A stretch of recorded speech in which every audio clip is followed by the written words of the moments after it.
Friends, welcome back to my channel സിംനാസ് food world. അപ്പോഴേ ഞാൻ ഇന്ന് വന്നിട്ടുള്ളത് ഒരു ബേക്കറി റെസിപ്പി ആയിട്ടാണ്, മറ്റൊന്നുമല്ല കേട്ടോ. കപ്പ് കേക്കിൻ്റെ റെസിപ്പി ആയിട്ടാണ്. കപ്പ് കേക്കൊന്നോ അല്ലെങ്കിൽ എൻ്റെ നാട്ടിലൊക്കെ കൊട്ട കേക്ക് എന്നൊക്കെ പറയും കേട്ടോ. ആ ഒരു റെസിപ്പി ആയിട്ടാണ് ഞാൻ ഇന്ന് വന്നിട്ടുള്ളത്. സാധാരണ ബേക്കറിലൊക്കെ ഈ ഒരു കപ്പ് കേക്ക് ചെയ്തെടുക്കുന്നത് ഓവനിലാണ്. പക്ഷേ ഞാനിന്ന് നമ്മുടെ അടുത്ത് എല്ലാവരുടെ അടുത്തും അവൈലബിൾ ആയി ഇഡ്ഡലി തട്ടിലാണ് കേട്ടോ ഈ കപ്പ് കേക്ക് ചെയ്തെടുത്തിട്ടുള്ളത്. പക്ഷേ അതേ ഒരു ടേസ്റ്റാണ്, നല്ലൊരു ടേസ്റ്റുള്ള ഒരു കേക്ക് ആട്ടോ അത്. പ്രത്യേകിച്ച് ആ ഒരു കപ്പ് കേക്കിൻ്റെ ആ ഒരു കവറിലൊക്കെ ആയതുകൊണ്ട് കുട്ടികൾക്കൊക്കെ പെട്ടെന്ന് അങ്ങ് ഇഷ്ടപ്പെടുകയും ചെയ്യും. അപ്പോൾ ഈ കപ്പ് കേക്ക് സാധാരണ പല ഫ്ലേവറിൽ ചെയ്യാറുണ്ട്. വാനില ഫ്ലേവർ, അതുപോലെ ചോക്ലേറ്റ്, പിസ്തയുടെ പല ഫ്ലേവറുണ്ട്. പക്ഷേ ഞാനിവിടെ ചെയ്തിട്ടുള്ളത് നമ്മുടെ വാനില ഫ്ലേവറാണ് ചെയ്തിട്ടുള്ളത് കേട്ടോ. അപ്പോൾ നിങ്ങൾക്ക് ഏതാണോ ഫ്ലേവർ അവൈലബിൾ ആയിട്ടുള്ളത്, നിങ്ങളുടെ കയ്യിലുള്ളത് ആ ഒരു ഫ്ലേവറിൽ ചെയ്ത് കൊടുത്താൽ മതി കേട്ടോ. അപ്പോഴെന്താ എല്ലാവരും കണ്ടു നോക്കിയിട്ട് ഇഷ്ടപ്പെട്ടാൽ തീർച്ചയായിട്ടും ഈ ഒരു രീതിയിലൊന്ന് ട്രൈ ചെയ്ത് നോക്കൂ കേട്ടോ. അതുപോലെ ചാനലിൻ്റെ വീഡിയോസൊക്കെ ആദ്യമായിട്ട് കാണുന്നവരാണെങ്കിൽ സബ്സ്ക്രൈബ് ചെയ്യാൻ മറക്കരുത്. അപ്പോൾ നമുക്ക് പെട്ടെന്ന് തന്നെ ഈ ഇഡ്ഡലി തട്ടിൽ എങ്ങനെയാണ് നല്ല അടിപൊളിയായിട്ടുള്ള കപ്പ് കേക്ക് റെഡിയാക്കി എടുക്കുന്നത് നോക്കാം. ആദ്യം നമുക്ക് കേക്കിൻ്റെ ബാറ്ററൊക്കെ, അതായത് മാവൊക്കെ റെഡിയാക്കുന്നതിന് മുന്നേ ഇതിനാവശ്യമായിട്ടുള്ള വെള്ളം ഇഡ്ഡലി ചെമ്പിൽ നന്നായിട്ടൊന്ന് തിളപ്പിച്ചെടുക്കണം. കാരണം നമ്മൾ ഓവനിലൊക്കെ ചെയ്യുമ്പോൾ അറിയാമല്ലോ, പ്രീ ഹീറ്റ് ചെയ്തെടുക്കും ആദ്യം ഓവൻ. അതുപോലെ തന്നെ നമുക്ക് ആദ്യം വെള്ളം ഒന്ന് തിളപ്പിച്ചെടുക്കണം. അതൊരു ലോ ടു മീഡിയം ഫ്ലെയിമിൽ വെച്ചിട്ട് അങ്ങ് തിളപ്പിച്ചെടുത്താൽ മതി കേട്ടോ. കാരണം നമ്മൾ കേക്കിൻ്റെ ബാറ്ററൊക്കെ റെഡിയാക്കി എടുക്കുമ്പോഴേക്കും ഇത് നന്നായിട്ട് അങ്ങ് ചൂടാകും. അപ്പോൾ നമുക്ക് ഡയറക്റ്റായിട്ട് പെട്ടെന്ന് അങ്ങ് വെച്ച് കൊടുക്കാം. നമ്മൾ കേക്കിൻ്റെ ബാറ്ററൊക്കെ റെഡിയാക്കിയതിന് ശേഷം വെള്ളം തിളപ്പിക്കാൻ വെച്ചാൽ നമ്മൾ കേക്കിൽ ചേർക്കുന്ന ബേക്കിംഗ് സോഡയുടെയും ബേക്കിംഗ് പൗഡറിൻ്റെയും ഒക്കെ ആ ഒരു എഫക്റ്റ് അങ്ങ് നമുക്ക് കിട്ടത്തില്ല. അപ്പോൾ ഡയറക്റ്റായിട്ട് നമുക്ക് പെട്ടെന്ന് അങ്ങ് വെച്ച് കൊടുക്കണം ചെമ്പിലോട്ട്. അതുകൊണ്ട് വെള്ളം അവിടെ കിടന്ന് മീഡിയം ഫ്ലെയിമിൽ കിടന്ന് ലോ ടു മീഡിയം ഫ്ലെയിമിൽ കിടന്ന് അങ്ങ് തിളക്കട്ടെ കേട്ടോ. അപ്പോഴേക്കും നമുക്ക് കേക്കിൻ്റെ ബാറ്ററൊക്കെ പെട്ടെന്ന് റെഡിയാക്കാം. ഇനി നമുക്ക് കേക്കിൻ്റെ ബാറ്റർ റെഡിയാക്കി എടുക്കാനായിട്ട് തുടങ്ങാം. അതിനായിട്ട് ഞാനൊരു പാത്രം വെച്ച് കൊടുത്തിട്ടുണ്ട്. അതിൻ്റെ മുകളിലായിട്ട് അരിപ്പ വെച്ച് കൊടുത്തിട്ടുണ്ട്. പിന്നെ നമ്മൾ ഇൻഗ്രീഡിയൻസ് പറയുന്നതിന് മുന്നേ എനിക്ക് നിങ്ങളടുത്ത് പറയാനുള്ള കാര്യം, കേക്കിൻ്റെ ഇൻഗ്രീഡിയൻസ് എടുക്കുമ്പോൾ എപ്പോഴും കറക്റ്റ് അളവായിരിക്കണം കേട്ടോ. ഒന്ന് കൂടിപ്പോയാലും ഒന്ന് കുറഞ്ഞു പോയാലും കേക്ക് നന്നായിട്ട് സോഫ്റ്റ് ആയിട്ടോ അല്ലെങ്കിൽ പൊങ്ങി വരത്തില്ല. അതുകൊണ്ട് കേക്കിന് എടുക്കുന്ന ഇൻഗ്രീഡിയൻസിൻ്റെ അളവ് എപ്പോഴും കറക്റ്റ് ആയിരിക്കണം. ഓക്കെ, ഇനി നമുക്ക് റെഡിയാക്കാനായിട്ട് തുടങ്ങാം. ആദ്യം തന്നെ ഈ ഒരു കപ്പിൽ നിറയെ ഞാൻ മൈദ എടുത്തിട്ടുണ്ട്. ഈ കപ്പ് എന്ന് പറയുന്നത് 250 ml കപ്പാണ് കേട്ടോ. അപ്പോൾ 250 ml കപ്പിൽ നിറയെ നമ്മുടെ മൈദ എടുത്തിട്ടുണ്ട്. അപ്പോൾ ഈ ഒരു കപ്പിൻ്റെ അളവിലാണ് ഇനിയുള്ള ഇൻഗ്രീഡിയൻസ് മുഴുവനും ഞാൻ പറയാൻ പോകുന്നത് കേട്ടോ. അപ്പോൾ 250 ml കപ്പിൽ മൈദ, അത് നമുക്ക് ഈ ഒരു അരിപ്പയിലോട്ട് ഇട്ട് കൊടുക്കാം. മുഴുവനായിട്ട് ഇട്ട് കൊടുത്തിട്ടുണ്ട്. ഇനി ഇതിലോട്ട് ചേർത്ത് കൊടുക്കാൻ പോകുന്നത് 1 ടീസ്പൂൺ നിറയെ ബേക്കിംഗ് പൗഡറാണ് കേട്ടോ. ബേക്കിംഗ് സോഡയല്ല, 1 ടീസ്പൂൺ നിറയെ ബേക്കിംഗ് പൗഡർ, അത് നമുക്ക് ഇതിലോട്ട് ഇട്ട് കൊടുക്കാം. പിന്നെ 1/2 ടീസ്പൂൺ ബേക്കിംഗ് സോഡ ചേർത്ത് കൊടുക്കുന്നുണ്ട്. പിന്നെ ബേക്കിംഗ് സോഡയും ബേക്കിംഗ് പൗഡറൊക്കെ എക്സ്പയറി ഡേറ്റും ഒക്കെ കഴിഞ്ഞതാണെന്ന് നോക്കുക കേട്ടോ. നല്ല ബ്രാൻഡഡ് ആയിട്ടുള്ള സാധനങ്ങൾ തന്നെ ഉപയോഗിക്കാനായിട്ട് നോക്കുക. അപ്പോഴേ കേക്ക് നല്ല സോഫ്റ്റ് ആയിട്ട് വരത്തുള്ളൂ. അപ്പോൾ 1 teaspoon baking powder, 1/2 teaspoon baking soda ചേർത്ത് കൊടുത്തിട്ടുണ്ട്. ഇനി എന്ത് ചെയ്യുക, ഈ കേക്കിന് ആവശ്യമായിട്ടുള്ള ഒരു നുള്ളു ഉപ്പ് എല്ലാം കൂടി ഇട്ട് കൊടുത്തതിന് ശേഷം ഇതൊന്ന് അരിച്ചെടുക്കുക കേട്ടോ. അപ്പോൾ ഇത് അരിച്ചെടുക്കുന്നത് എന്തിനാണെന്ന് വെച്ചാൽ നമ്മുടെ എല്ലാ ഭാഗത്തും നമ്മുടെ ബേക്കിംഗ് സോഡയും ബേക്കിംഗ് പൗഡറൊക്കെ ഒരുപോലെ എത്താൻ വേണ്ടിയിട്ടാണ് നന്നായിട്ട് ഇതങ്ങ് അരിച്ചെടുക്കുന്നത്.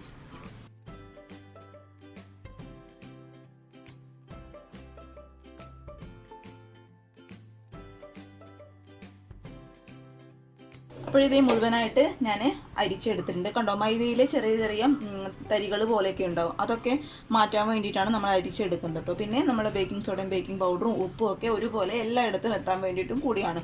അപ്പോൾ ഇത് നമുക്ക് കളയാം കേട്ടോ, ഇതിൻ്റെ ആവശ്യമില്ല. അപ്പോഴിതേ നന്നായിട്ട് അരിച്ചെടുത്ത ഈ ഒരു മൈദയുടെ മിക്സ് ഇനി നമുക്ക് മാറ്റി വയ്ക്കാം കേട്ടോ.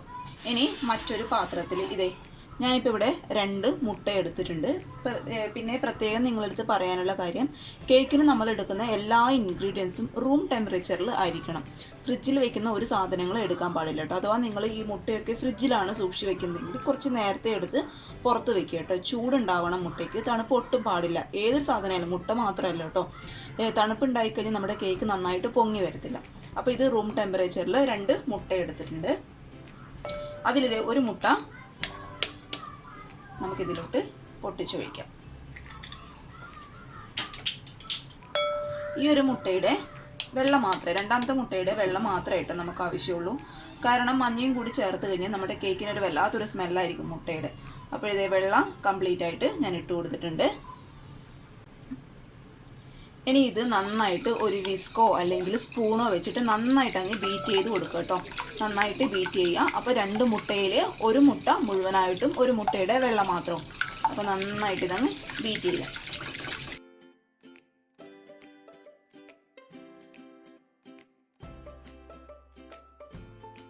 ഞാൻ നന്നായിട്ട് വിസ്കോ അല്ലെങ്കിൽ സ്പൂണോ വെച്ചിട്ട് നന്നായിട്ട് അങ്ങ് ബീറ്റ് ചെയ്ത് കൊടുക്കുക. ഞാൻ നന്നായിട്ട് വിസ്ക് വെച്ചിട്ട് ബീറ്റ് ചെയ്തിട്ടുണ്ട്. ഇനി നമുക്ക് ഇതിലോട്ട് ചേർത്ത് കൊടുക്കാൻ പോകുന്നത് 1/2 കപ്പ് പാലാണ്. അപ്പോൾ 1/2 കപ്പ് നമ്മൾ ഏത് കപ്പിലാണോ മൈദ എടുത്തത് അതേ കപ്പിൽ സെയിം കപ്പിൽ 1/2 കപ്പ് പാല് കേട്ടോ.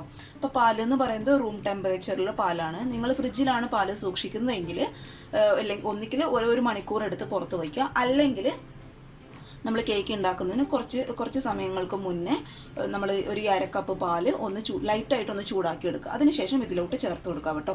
തണുപ്പ് ഒട്ടും പാടില്ല എന്നർത്ഥം. അപ്പോൾ ഈ ഒരു 1/2 കപ്പ് പാലിൽ 1/4 കപ്പ് പാല് മാത്രം നമുക്കിപ്പോൾ ചേർത്ത് കൊടുക്കാം. 1/4 കപ്പ് ഇതിൽ തന്നെ വെക്കുകയാണ്. കാരണം നമ്മൾ ഈ മൈദയൊക്കെ മിക്സ് ചെയ്തതിന് ശേഷം വെള്ളം കുറവാണ് എന്ന് തോന്നുന്നുണ്ടെങ്കിൽ മാത്രം നമുക്ക് ഈ 1/4 കപ്പ് പാലും കൂടി ബാക്കി ചേർത്ത് കൊടുക്കാം കേട്ടോ. അപ്പോൾ 1/4 കപ്പ് ഞാൻ ഇതിലോട്ട് ചേർത്ത് കൊടുത്തിട്ടുണ്ട്. ഇനി നമുക്ക് ഇതിലോട്ട് ചേർത്ത് കൊടുക്കാൻ പോകുന്നത് ഞാൻ ഇതേ സെയിം കപ്പിൽ 1 കപ്പ് നമ്മുടെ പൊടിച്ച പഞ്ചസാരയാണ്, അത് പൗഡർ ഷുഗറാണ് ചേർത്ത് കൊടുക്കാൻ പോകുന്നത്. അപ്പോൾ നിങ്ങളടുത്ത് മുഴുവനായിട്ടുള്ള പഞ്ചസാരയാണ് ഉള്ളത് എങ്കിൽ 1/4 കപ്പ് മുഴുവനായിട്ടുള്ള പഞ്ചസാര എടുക്കുക. അത് മിക്സിയിലിട്ട് നന്നായിട്ട് പൊടിച്ച് കഴിഞ്ഞാൽ 1 കപ്പ് പഞ്ചസാര ആകും കേട്ടോ. അപ്പോൾ 1 കപ്പ് പൊടിച്ച പഞ്ചസാര അത് നമുക്ക് മുഴുവനായിട്ട് ഇതിലിട്ട് മിക്സ് ചെയ്യാൻ പാടില്ല. അല്പമായിട്ട് ഇട്ടിട്ട് ഇതേ നന്നായിട്ടങ്ങ് മിക്സ് ചെയ്ത് കൊടുക്കുക. കുറച്ചായിട്ട് ഇട്ട് കൊടുത്താൽ മതി കേട്ടോ. അപ്പോഴേ നന്നായിട്ടതങ്ങ് മിക്സ് ആവത്തുള്ളൂ. അതുകൊണ്ട് ഇതേ കുറച്ചായിട്ട് ഇടുക. വീണ്ടും മിക്സ് ചെയ്യുക. ഒരു 3 തവണ ഇട്ടിട്ട് അങ്ങ് മിക്സ് ചെയ്ത് കൊടുത്താൽ മതി.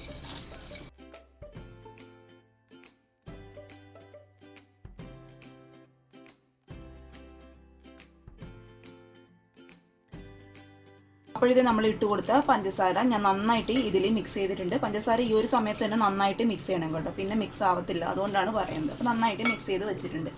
ഇനി നമുക്ക് ഇതിലോട്ട് ചേർത്ത് കൊടുക്കാൻ പോകുന്നത് 1/2 കപ്പ് നമ്മുടെ സാധാരണ ഓയിലാണ്. അപ്പോൾ ഞാൻ 1/2 കപ്പ് കേട്ടോ, നമ്മൾ ഏത് കപ്പിലാണോ മൈദ എടുത്തത് സെയിം കപ്പിൽ 1/2 കപ്പ് ഓയിൽ. ഇപ്പോൾ ഞാനിവിടെ എടുത്തിട്ടുള്ളത് സൺഫ്ലവർ ഓയിലാണ് കേട്ടോ. അപ്പോൾ നിങ്ങൾക്ക് ഈ ഒരു സമയത്ത് ഈ ഓയിലിന് പകരമായിട്ട് ബട്ടർ മെൽറ്റ് ചെയ്തിട്ട് ഉപയോഗിക്കാം കേട്ടോ. ബട്ടർ ആണെങ്കിലും ഇതേ ക്വാണ്ടിറ്റിയിൽ തന്നെ എടുക്കുക, 1/2 കപ്പ് ബട്ടർ. അപ്പോൾ ഇത് നന്നായിട്ട് ഇതങ്ങ് മിക്സ് ചെയ്ത് കൊടുക്കുക.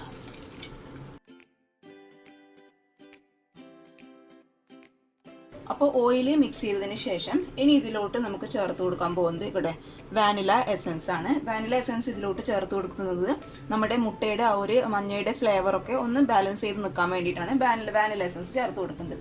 അപ്പോൾ അതിതേ 1 ടേബിൾ സ്പൂൺ നിറയെ ഞാൻ ചേർത്ത് കൊടുക്കുന്നുണ്ട് കേട്ടോ. എങ്കിലേ മുട്ടയുടെ ആ ഒരു മണമൊക്കെ നന്നായിട്ട് അങ്ങ് മാറി നിൽക്കത്തുള്ളൂ. അപ്പോൾ ഇതേ 1 ടേബിൾ സ്പൂൺ നിറയെ വാനില എസൻസ് ചേർത്ത് കൊടുക്കുക. ഇനി ഇതും കൂടി നന്നായിട്ട് അങ്ങ് മിക്സ് ചെയ്ത് കൊടുക്കുക. ഇതെല്ലാം കൂടി നന്നായിട്ട് മിക്സ് ചെയ്തതിന് ശേഷം നമ്മൾ നേരത്തെ അരിച്ച് മാറ്റി വെച്ച് നമ്മുടെ മൈദ കുറേശ്ശെയായിട്ട് അല്പമായിട്ട് കുറച്ചായിട്ട് ഇതിലോട്ട് നമുക്ക് ഇട്ട് കൊടുക്കാം കേട്ടോ. മുഴുവനായിട്ട് ഇടണ്ട, കുറച്ചിട്ടതിന് ശേഷം നന്നായിട്ട് അങ്ങ് മിക്സ് ചെയ്ത് കൊടുക്കുക. പിന്നെ കേക്കിനുള്ള ബാറ്റർ റെഡിയാക്കുമ്പോൾ ഒരുപാട് ഇട്ടങ്ങ് ഇളക്കരുത് കേട്ടോ. പതുക്കെ വേണം നമുക്ക് ഇളക്കിയെടുക്കാനായിട്ട്. എന്നാൽ നന്നായിട്ട് എല്ലാം അങ്ങോട്ട് മിക്സ് ആവുകയും വേണം. അപ്പോൾ ഒരുപാട് ഹാർഡായിട്ട് അങ്ങ് മിക്സ് ചെയ്ത് കഴിഞ്ഞ് നമ്മുടെ കേക്ക് സോഫ്റ്റായി വരത്തില്ല, പൊങ്ങി വരത്തില്ല, അങ്ങനെയുള്ള പ്രശ്നങ്ങളൊക്കെ ഉണ്ടാവും. അതുകൊണ്ട് പതുക്കെ അങ്ങോട്ട് മിക്സ് ചെയ്ത് കൊടുക്കുക.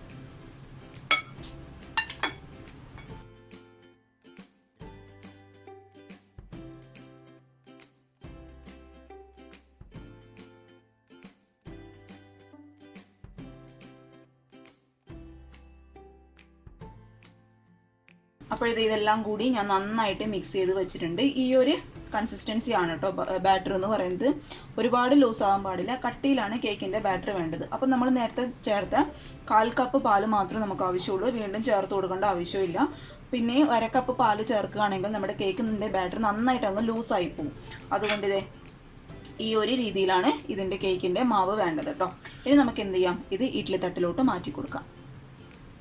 അപ്പോഴിതേ നമ്മൾ വെച്ച് കൊടുത്ത വെള്ളമൊക്കെ നന്നായിട്ട് തിളയ്ക്കുന്നുണ്ട്. ഇനി ഇതേ ഒരു ഇഡ്ഡലി തട്ട് ഞാൻ ഇതിൻ്റെ മുകളിലോട്ടായിട്ട് വെച്ച് കൊടുക്കുന്നുണ്ട്. അപ്പോഴിതേ ഞാനിവിടെ ഇതേ കേക്കിൻ്റെ ഇങ്ങനെയുള്ള ചെറിയ കുഞ്ഞു കപ്പാണ് എടുത്തിട്ടുള്ളത്. അപ്പോൾ നിങ്ങൾക്ക് വേണമെങ്കിൽ ഇത് കയ്യിലില്ല എന്നുണ്ടെങ്കിൽ നമ്മുടെ സാധാരണ പേപ്പർ കപ്സ് ഇല്ലേ, അതെടുക്കാം കേട്ടോ.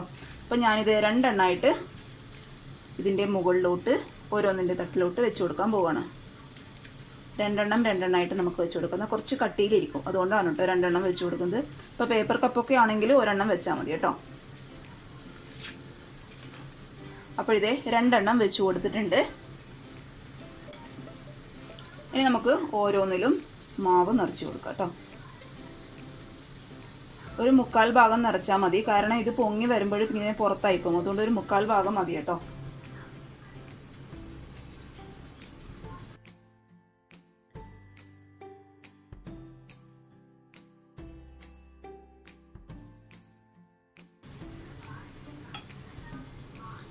അപ്പോഴിതേ 4 കപ്പിലും ഞാൻ കേക്കിൻ്റെ ബാറ്റർ നിറച്ചു കൊടുത്തിട്ടുണ്ട്. ഇനി ഇത് നമുക്ക് ഹൈ ഫ്ലെയിമിലിട്ട് ഒരു 5-6 മിനിറ്റ് അടച്ച് വെച്ച് നന്നായിട്ട് അങ്ങ് വേവിച്ചെടുക്കാം കേട്ടോ. ഹൈ ഫ്ലെയിമിൽ തന്നെ ഇട്ട് വേവിക്കണം, ഒരു 5-6 മിനിറ്റ്.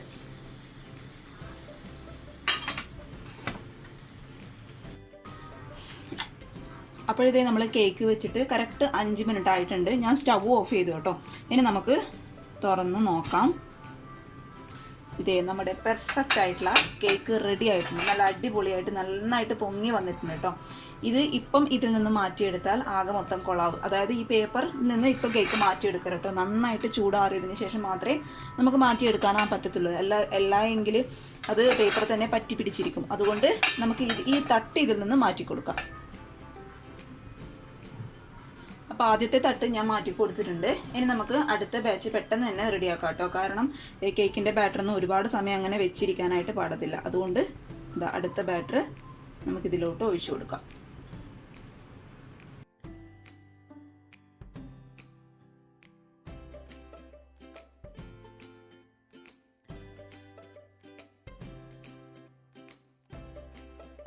ഇത് ഞാൻ കപ്പ് കേക്ക് മുഴുവനായിട്ടും തയ്യാറാക്കി എടുത്തിട്ടുണ്ട്. എല്ലാം ഒരുമിച്ച് കാണിക്കുകയാണെങ്കിൽ വീഡിയോ ഒരുപാട് അങ്ങ് ലെങ്ത് ആകും കേട്ടോ. ഇപ്പോൾ ഓൾറെഡി തന്നെ ലെങ്ത് ആണ്, അതുകൊണ്ട് ഞാൻ മുഴുവനായിട്ട് കാണിക്കുന്നില്ല. കണ്ടോ, നമ്മുടെ കപ്പ് കേക്കിൻ്റെ ചൂടൊക്കെ നന്നായിട്ട് പോയിട്ടുണ്ട്.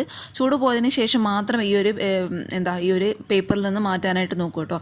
അല്ലെങ്കിൽ എല്ലാം കൂടെ അവിടെ ഒട്ടിപ്പിടിച്ചിരിക്കും. അതുകൊണ്ടാണ് ചൂട് പോയതിന് ശേഷം മാത്രം ഞാനിങ്ങനെ കാണിച്ചിരിക്കുന്നത്. നല്ല സോഫ്റ്റ് ആട്ടോ. എൻ്റെ ഈ കപ്പ് കേക്കിൻ്റെ ഈ ഒരു കവർ കണ്ടോ, അത് നല്ല അങ്ങ് വൈഡായിപ്പോയി. അതുകൊണ്ടാണ് ഈ ഒരു ഷേപ്പിലിരിക്കുന്നത്. കുറച്ച് കൂടി കുഞ്ഞി കവറൊക്കെ ആണെങ്കിൽ നല്ലൊരു ഷേപ്പിലിരിക്കും. അതുപോലെ പേപ്പർ ഗ്ലാസ് ഉണ്ടാക്കി നന്നായിട്ട് നല്ലൊരു ഷേപ്പിൽ കിട്ടും കേട്ടോ. പേപ്പർ ഗ്ലാസ് കയ്യിലുണ്ട്. എനിക്ക് തോന്നുന്നു ഈ ഒരു കവറിനേക്കാളും നല്ലത് പേപ്പർ ഗ്ലാസ് ആണ്. നല്ലൊരു ഷേപ്പ് കിട്ടും കേട്ടോ. അപ്പോൾ അതുണ്ടെങ്കിൽ അത് ഉപയോഗിക്കുക. അപ്പോൾ എല്ലാവരും ഒന്ന് ട്രൈ ചെയ്ത് നോക്കുക. നല്ല സോഫ്റ്റ് കേക്കാണ്. പ്രത്യേകിച്ച് കുട്ടികൾക്കൊക്കെ നമുക്ക് സ്കൂളിലൊക്കെ സ്നാക്സ് ആയിട്ടൊക്കെ കൊടുത്തു വിടാൻ പറ്റിയ ഒരു ഐറ്റം കേട്ടോ ഇത്. അപ്പോൾ എല്ലാവരും ട്രൈ ചെയ്ത് നോക്കിയിട്ട് അഭിപ്രായങ്ങളൊക്കെ അറിയിക്കുക. അതുപോലെ ചാനലിലെ വീഡിയോസൊക്കെ കാണാൻ ഇഷ്ടപ്പെടുകയാണെങ്കിൽ സബ്സ്ക്രൈബ് ചെയ്യാൻ മറക്കരുത് കേട്ടോ. അപ്പോൾ അടുത്ത ഒരു നല്ല വീഡിയോ ആയിട്ട് കാണും വരെ താങ്ക് യു.